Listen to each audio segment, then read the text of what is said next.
And welcome, ladies and gentlemen, to this very, very important segment today on the 12th day of March 2022.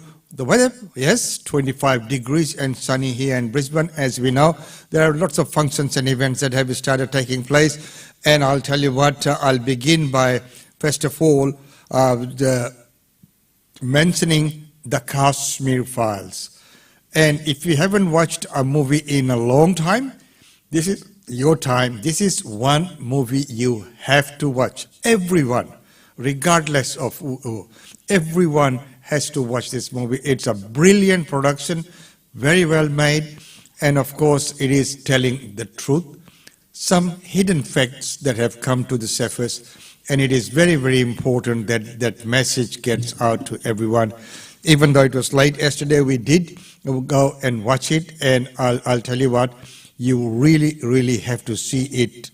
And it's because, as I mentioned before, it is just such a wonderful production, and the message is such important for the society today, for our unity, for all of us to be living together in a cohesive manner. These facts need to be told. People need to be aware. So I think it is absolutely necessary that we all go and watch this. Please, if you haven't watched any movie, or if you're not interested in movies, Bollywood, Hollywood, whatever, this is not Bollywood, Hollywood. This is something you really, really have to watch. A brilliant production, and the acting, the actors, just amazing. But it's not about the actors, it's not about being a movie, it's what it is about. And I'm not going to disclose that, that's up to you. All I can say that it is a must watch for everyone.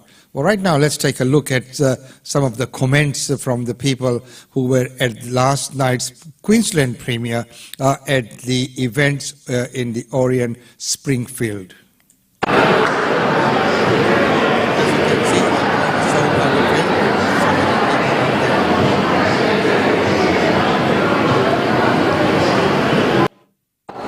जैसे होता आज हम यहाँ पर है Springfield पर event cinemas पर, और आज यहाँ पर खासकर जो कश्मीर फाइल से वो पिक्चर लगने जा रहा है। और आज आप बताइए कि इस जो पिक्चर है, इसके पीछे जो स्टोरी है, जो कहानी है, और कहानी क्या, वो एक सच्चाई है, एक हकीकत है जो आज तक छुपी थी, इसको सामने लाया गया है। इसके लिए आपको क्या कहना? तो ये जो मूवी है हमने पढ़ा है, मगर इसमें जो रियल व्हाट हैपन, जब उस समय पर क्या हुआ था, और उसका जो लाइव दृश्य और जो हिस्ट्री के बारे में जिस पन्ने को हमने उठाकर नहीं देखा है, वो इस मूवी में देखने को मिलेगा, ऐसी अपेक्षा है। और ये कितना ज़रूरी है हमारे आज के समाज में, आज के हमारे कौम में, और हमारे आने वाले जो पीढ़ी है उनके लिए, कि जो उनको मालूम हो क्या कुछ हुआ था। तो ये कभी हमारी जो यंग जनरेशन है उनको इसके बारे में पता ही नहीं, तो अभी हमें अवेयरनेस लाना है। People are feel like something happen wrong, but what happen and it's not gonna be happen in once again. तो उसके लिए हमें क्या करना, आगे नहीं होगा। तो ये जो यंग जनरेशन और जो समाज में इनके लिए जो अवेयरनेस लानी है, वो अवेयरनेस के लिए ये मूवी एक सबसे बड़ा जो अवेयरनेस फैलाने के हथियार साबित होगा, ऐसा लग रहा है। बहुत बहुत धन्यवाद। Thank you. तो जी हाँ, हमारे साथ जुड़ चुके हैं सचिन। और सचिन, आज अब जो हम यहाँ पर आए हुए हैं, ये कश्मीर फाइल्स इसको देखने के लिए, इसका कितना महत्व है आज के ज़माने में, और हमारे जो आने वाले पीढ़ी है उनको जानकारी पहुँचाने देती है? ये मूवी पहली बार ऐसा हो रहा है कि अपना इंडिया का फिल्म इंडस्ट्री को एक ऐसी मूवी लेके आ रहा है जो सच को बयान कर रही है कि कश्मीर में क्या हुआ था कश्मीरी हिंदुओं के साथ।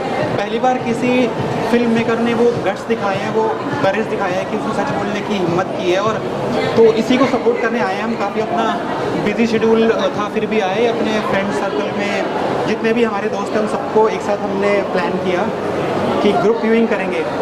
तो ग्रुप व्यूइंग में आए हम लोग अभी देखने आज क्या हो रहा है मूवी में। हाँ, और इसमें देखो दिखाया जाता है जो कि एक सच्चाई है, जो सच्चाई अभी तक छुपी थी, और ये इस पिक्चर में वो सामने आने वाली है, और पूरे विश्व भर में बहुत अच्छी रिव्यूज़ आ रही है। तो हमारे जो आने वाली पीढ़ी है उनके लिए ये जानना कितना ज़रूरी है। हाँ, ये जानना जरूरी है क्योंकि ये किसी डॉक्यूमेंट में कहीं मेंशन ही नहीं हुआ आज तक कि उनके साथ हुआ क्या था। उनको तो बस रातों रात अनाउंसमेंट करके वहाँ से भागना पड़ा। उनके साथ जो वायलेंस वहाँ हुआ, जो जेनोसाइड वहाँ हुई, उसका कोई डॉक्यूमेंटेशन नहीं है, कोई गवर्नमेंट ऑफिशियल रिकॉर्ड नहीं है। तो पहली बार इस मूवी के थ्रू वो पता चल रहा है हमें, इवन हम करंट जनरेशन को अभी पता चल रहा है। Definitely it will help future generation as well to know what actually happened. So this is one of the good initiative by Bollywood, I would say. बहुत बहुत वही मेरे पीछे पीछे रहे।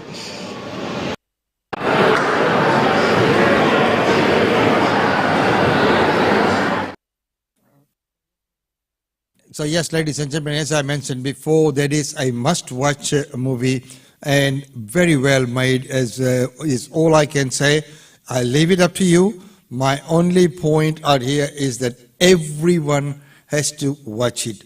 You might not be a movie type of person who does not like to go to movies, but in whichever platform you can, you have to watch it. So there we are. Right now, let's get moving on with some of the other functions, and let's take a look at what's making news or the headlines.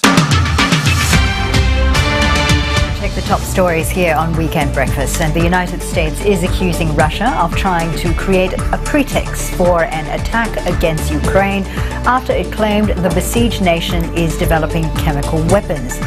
Moscow called a special meeting of the UN Security Council today after saying it found biological weapons laboratories supported by the US. The US has warned Russia is trying to justify the use of similar weapons. The focus is now turning to a coronial inquest into the shooting death of an Aboriginal man. The Indigenous 19-year-old was shot 3 times during a struggle with officers in the remote community of Yuendamu, northwest of Alice Springs in 2019. The Supreme Court jury yesterday cleared Constable Zachary Roth of all charges of the shooting. National Cabinet has agreed to relax quarantine requirements for close contacts. The National Expert Health Panel is providing urgent advice as to how the change will be handled in each jurisdiction. Currently, those who live with or have spent more than 4 hours with a case in a household setting are required to isolate for a week. And the Brisbane Broncos have opened their NRL season with an upset win over South Sydney. Stand-in captain Kurt Capewell and Albert Kelly took the home side to an 11-4 victory. Well, earlier, the Canberra Raiders beat Cronulla 24-19. So there are, ladies and gentlemen, the headlines for the weekend breakfast. Well, right now we're moving on with the COVID-19 now. Where is it? What is it happening? Why are we not hearing a lot about it at the moment?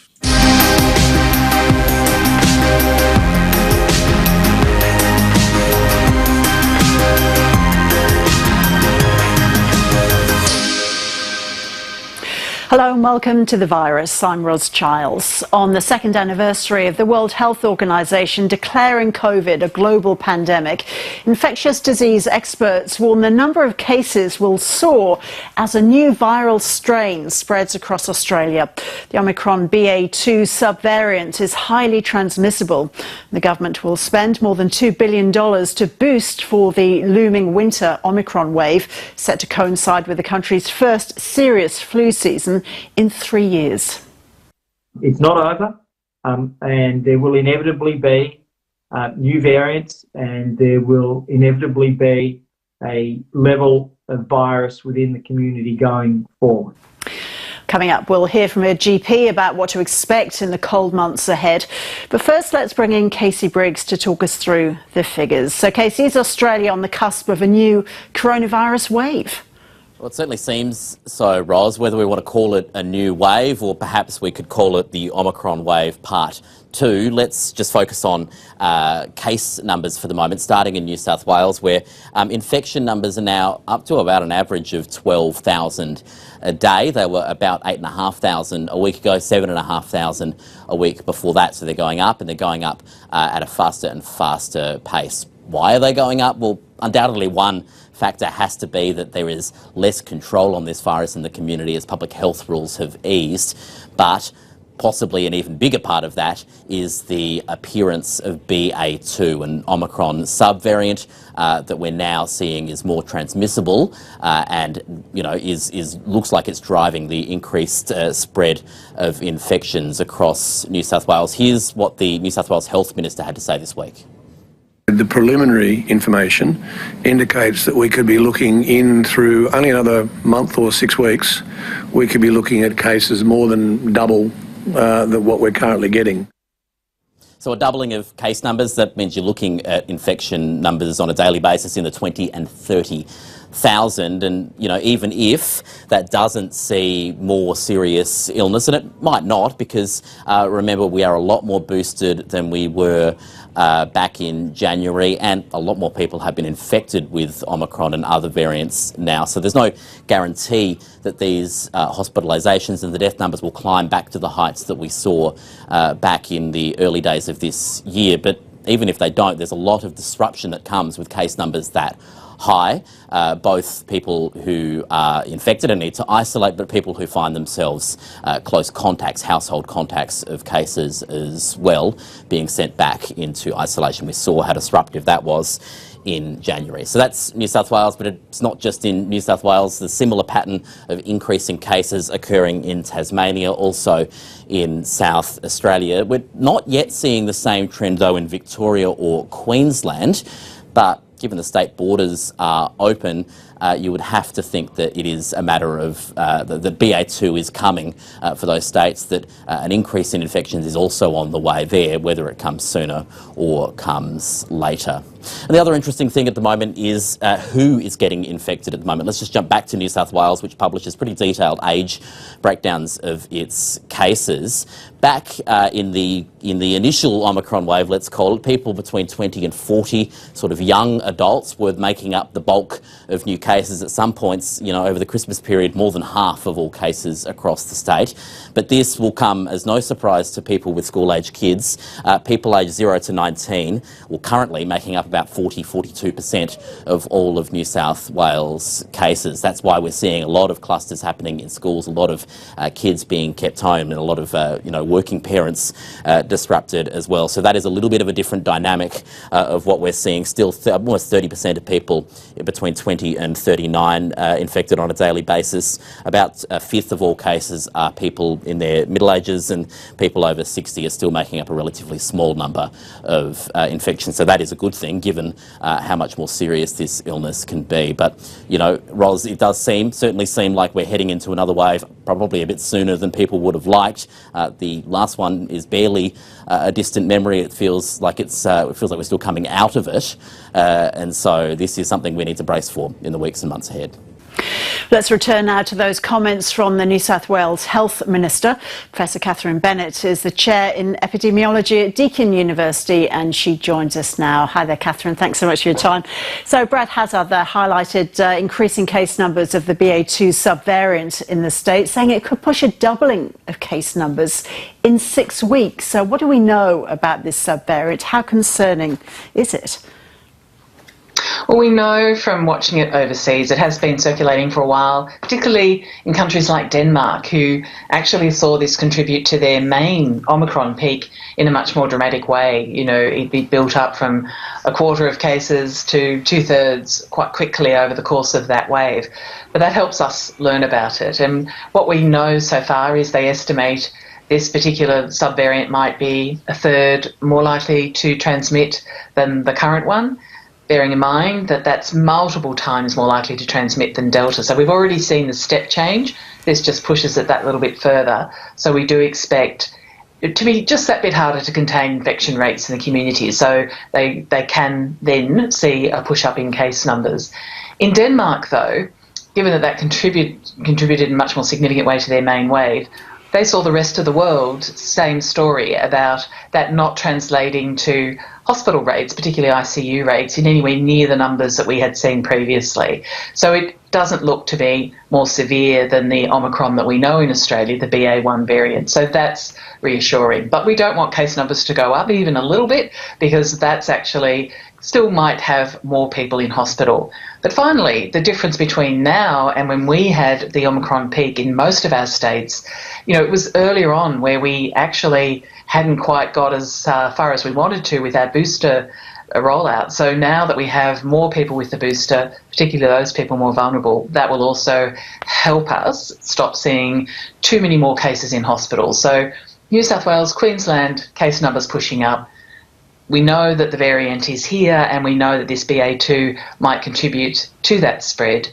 But we also know that we've had terrible rain, we've had a lot of other things that have taken people's minds off COVID, but also put people indoors more often, and that can also help contribute to spread.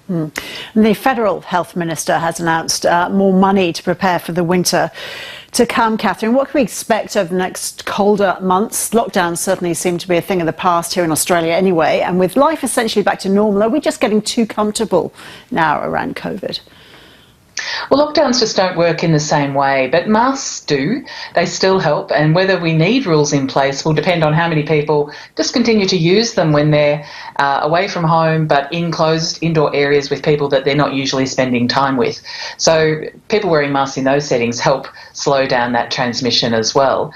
Equally, people really at risk of infection and serious illness, if they are infected, they're more likely to keep wearing masks, and that will help both them individually but also that downward pressure on transmission in the community.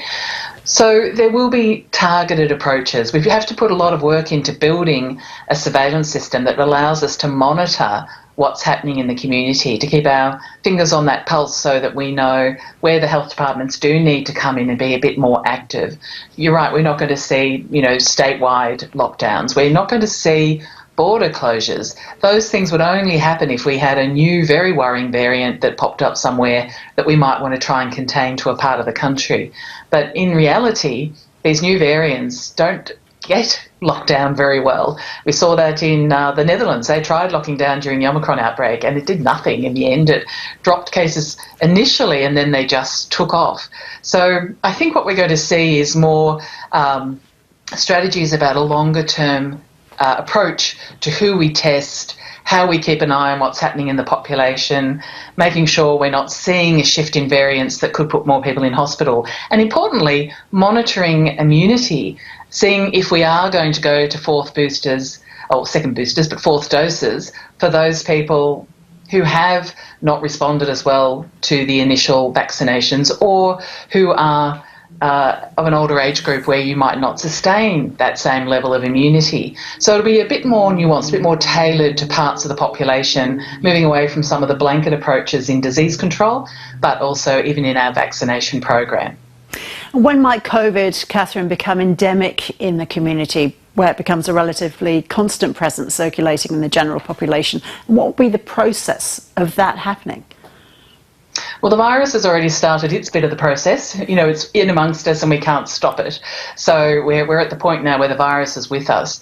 We need to make the transition, though, so we are managing it in a sustainable way going forward. And we have reduced that risk of illness and serious illness in particular, that burden on the hospitals, but also the risk of death as much as we possibly can in this transition time. So it's really when we reach a point where we think we've got the best controls we can have in place, that's now in place in a sustainable way. We're still part of a global approach to watching what happens with the virus. We're contributing to global disease control because that matters for the variants of concern. But we then go into a position where we have a long-term plan, but we're also monitoring for potential future pandemics. We do get a new variant, just as we do with flu. Any future potential pandemic and very good and very comprehensive report there as well. Unfortunately, we'll have to, in interest of time, we'll have to keep moving on. Well, right now, what effect are natural disasters having in the current climate conditions? We are in a crisis situation. We're in a housing crisis situation. So we are going to see a rental shortage. People are going to have to move quite far away, particularly if they are in places like Lismore, to be able to get accommodation. The impact on house prices, though, is more variable, and a lot of it has to do with where the property cycle is at the time, what's happening in the local economy. And when we look historically at what's happened, it really does depend on the area in terms of what happened following a natural disaster. When you talk about where, I guess, prices are in the cycle, Brisbane, our third biggest capital city, has seen huge price rises in the last year, up 30%. But those prime areas around the Brisbane River have, of course, been hit really hard by this latest flood. You can imagine, though, that's probably going to slam on the brakes for rising house prices there, right? Brisbane is quite interesting at the moment. We are seeing high levels of population movement heading up to southeast Queensland, and that's really driving up values as well as things like low interest rates, high savings rates, all of those things that have really created this property boom that we're in. At the moment in Brisbane, we obviously are seeing pretty challenging circumstances. The floods this time are looking a little bit different, though, from what happened in 2011. In 2011, it was also infrastructure failure. The flooding came in very quickly, and at this stage, the clean-up does seem a little bit more measured and taking place at a time, as you said, that the market is very, very strong, which is quite different from 2011.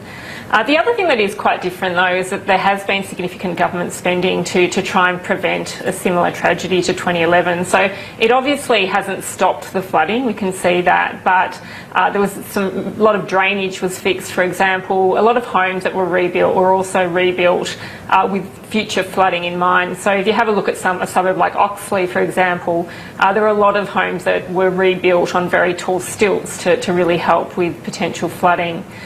So very different this time. I think the situation or the outlook for Brisbane is quite different to, say, Lismore.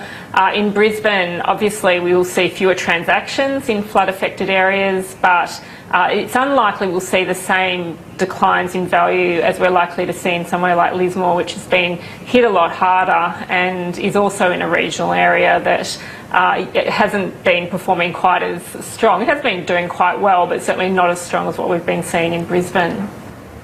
Going back a little bit, fires ravaged the east coast of Australia just before the pandemic. What's been the experience in places that were really burnt out by the Black Summer bushfires in terms of price growth post that event?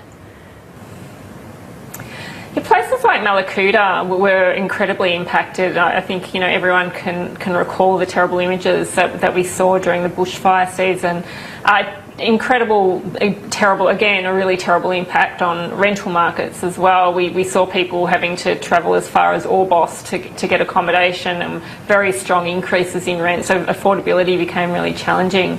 But what happened after the bushfires is that homes did get rebuilt, and they got rebuilt in many cases better homes that were there prior, and as a result the housing stock did see an increase in quality over the past couple of years.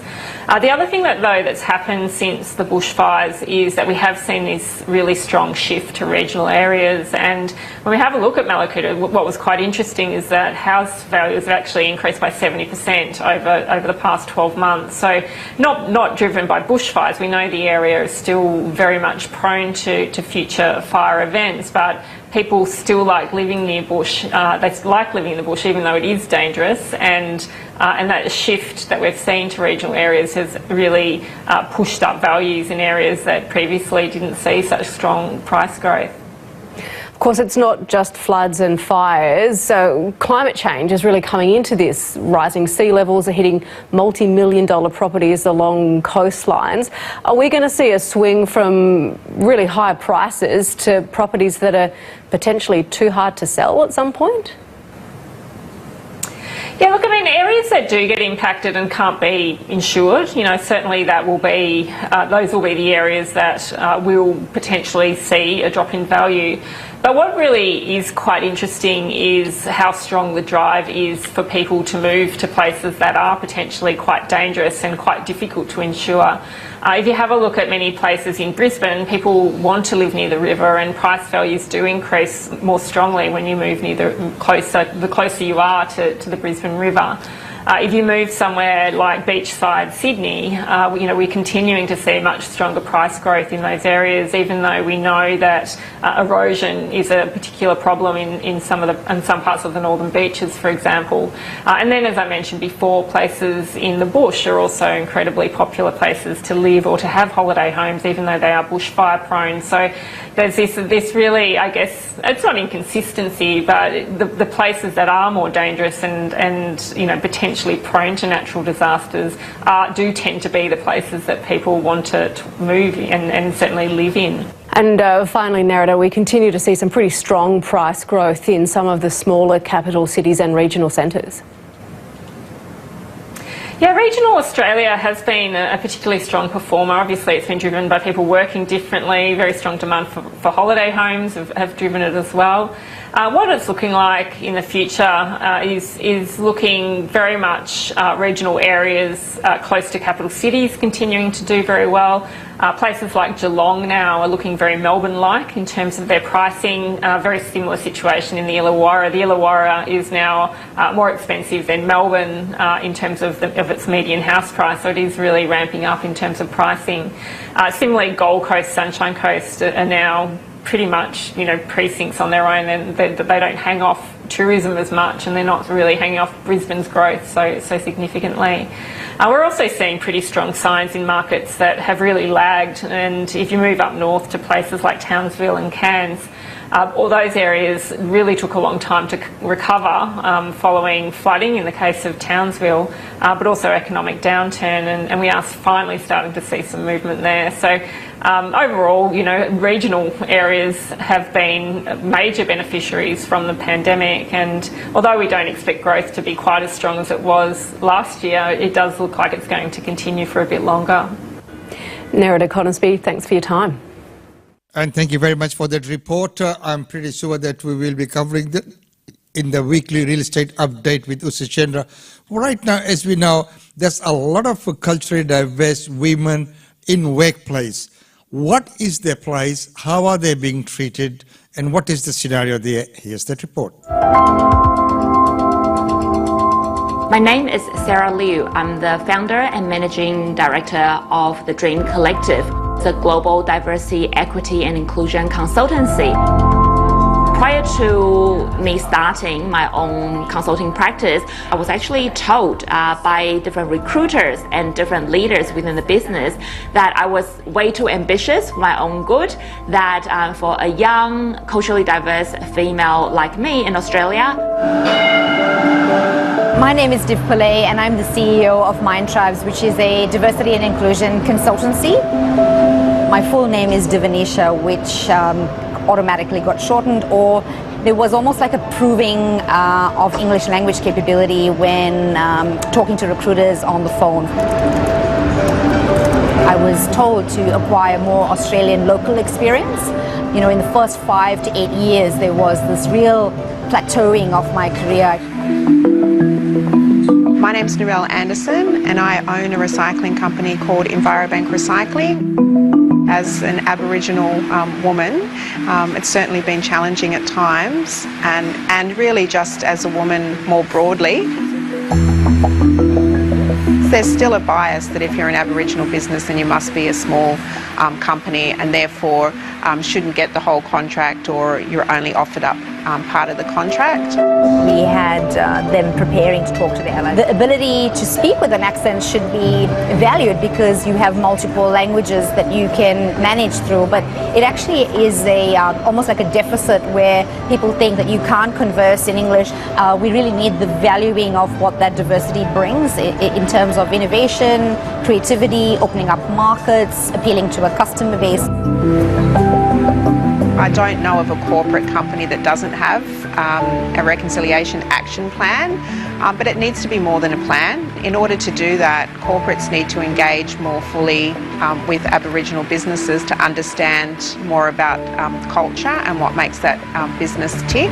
The nirvana is that we end up in a world where we're just talking about a human experience, and we're no longer judging people by colour, race, religion and all of those things. We live in a country where 7.5 million of Australians are actually born outside of Australia. That's 1/3 of the population. As the world becomes increasingly globalized, unless you have culturally diverse talent and leaders in your business, you will not be culturally relevant. We continue to see a corporate culture that's predominantly pale, stale, and male, unfortunately, across corporate Australia. And that the truth, and that is very good to see that all these culturally diverse women, especially coming out and starting their own companies or consultancy businesses, whatever it may be, but having that courage to be out there in the mainstream and taking things head on. Good on you. Well, right now, we all talk about tension and anxiety and things like that. So, in many languages, these kind of words do not exist. Well, there are other ways of describing that, but, maybe these things were never meant to be mentioned. But here's that report. When life gets overwhelming, Krisha takes time out to meditate. Welcome to Meditation Mountain. But the 21-year-old didn't always know how to deal with her anxiety. I feel like before I started addressing my mental health experiences, I did cope in very poor ways. Growing up in Malawi, she didn't have access to mental health support, and talking about it with her family was difficult. In my language, in Gujarati, we don't have a word for anxiety. We don't have a word for panic attacks. So I didn't really have the words to describe what I was experiencing. When she moved to Australia, she still found it hard to find help. A lot of the psychologists were trained in the Australian healthcare system or in the mental health system. So a lot of their lived experiences are very different from mine. I think a lot of my cold clients seek me out for that reason, because, there is a bit of that cultural understanding that, might get lost if they see someone from a different background.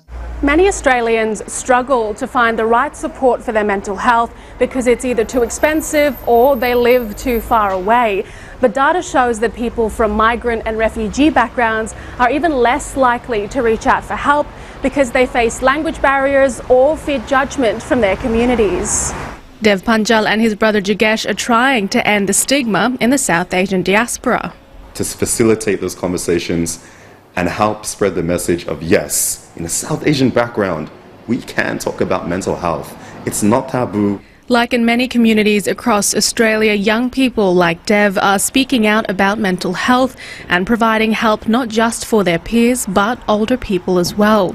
Marla Damati, ABC News. And it is wonderful to see that awareness, as we know that in many cultures and languages, this kind of words did not exist. Of course, the conditions and symptoms were there, but many times it was a different experience to them. So, and it was dealt with in a different manner as well. But good on you, and to get that word out there and explain to all communities. I think more work needs to be done in that area. Well, right now, let's finish off with some of the functions and events taking place this weekend.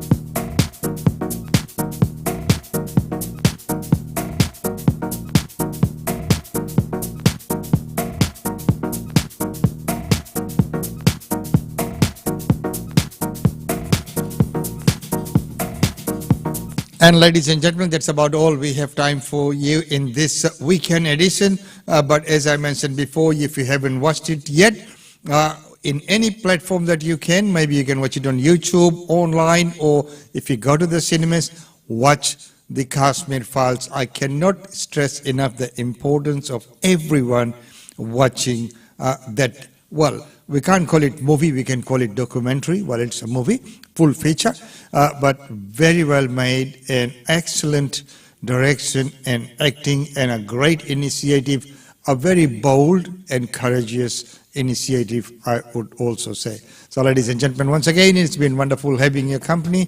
So until Monday, is goodbye from me. Enjoy whatever's rest of the weekend, and if you're going out to functions and events, still take care that you are still using your mask and precautionary measures where necessary. As we know, not a requirement, but as your self-protection. Until Monday, it's goodbye for me. Always so good to have your company.